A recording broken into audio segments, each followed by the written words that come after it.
Welcome to This Week in Fitness, where we crunch the latest fitness business headlines all in under 5 minutes. I'm your host, Krissy Vann, and here's what's making news. For the 11th consecutive year, Planet Fitness will return as the presenting sponsor of New York City's New Year's Eve celebration in Times Square. The partnership, announced alongside the Times Square Alliance, reinforces Planet Fitness's long-standing strategy of meeting consumers at peak motivation moments. On the ground, the brand will once again be highly visible, from its signature purple party hats to its Confetti Wishes activation, which allows people around the world to participate in the moment. Planet Fitness will also appear throughout the night on Dick Clark's New Year's Rockin' Eve, extending the partnership's reach far beyond Times Square. 11 years in, the strategy is less about spectacle and more about consistency, cultural timing, and owning the moment when millions of people decide it's time to start again. Crunch Fitness is leaning into music and movement with its newest brand campaign, Crunch Feel More.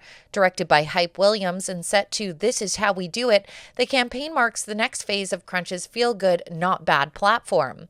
Rather than traditional fitness advertising, the creative frames the gym as a cultural space built around energy, connection, and shared experience.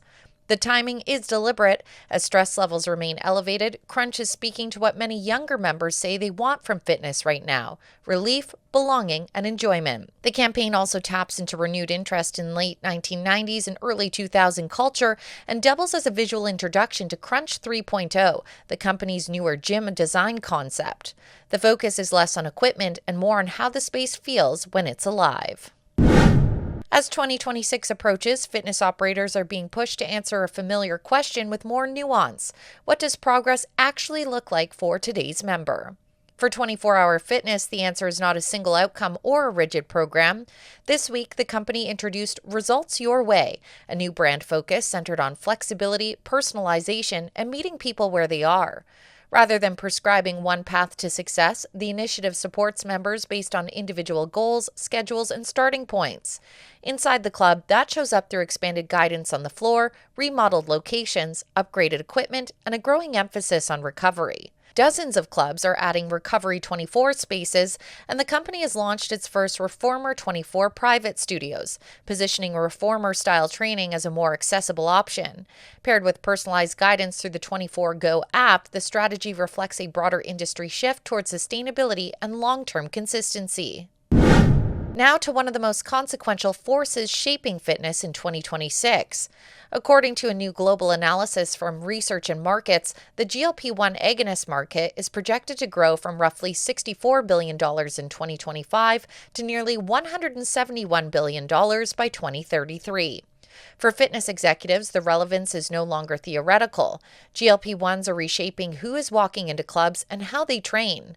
Members using these medications are often prioritizing muscle preservation, recovery, and sustainable habits over rapid weight loss, changing expectations around pacing and progress. The report also highlights a staggered patent landscape beginning in 2026, with expirations expected in markets such as Canada, China, India, and Brazil, while U.S. protections extend into the early 2030s. As access broadens globally, the number of members training alongside GLP-1 use is expected to rise. And finally, a broader look at consumer behavior as the new year approaches.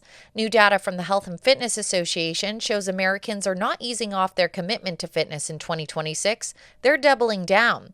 The association estimates roughly $60 billion will be spent next year on health, fitness, and exercise tied to New Year's resolutions.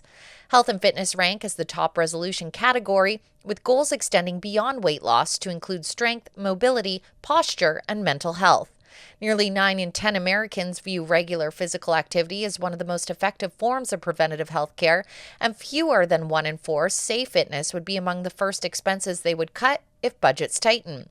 Perhaps most notably, more than half of those who set health and fitness resolutions in 2025 say they fully achieved them, challenging the narrative that resolutions are quickly abandoned. Taken together, the message heading into 2026 is clear. Fitness is no longer framed as a short-term reset. It's increasingly viewed as preventative health care, a protected budget line, and a long-term commitment to physical and mental resilience. That's it for the final This Week in Fitness of 2025. I'm your host, Krissy Vann, and remember, stay fit, stay informed, and keep your fitness business in shape.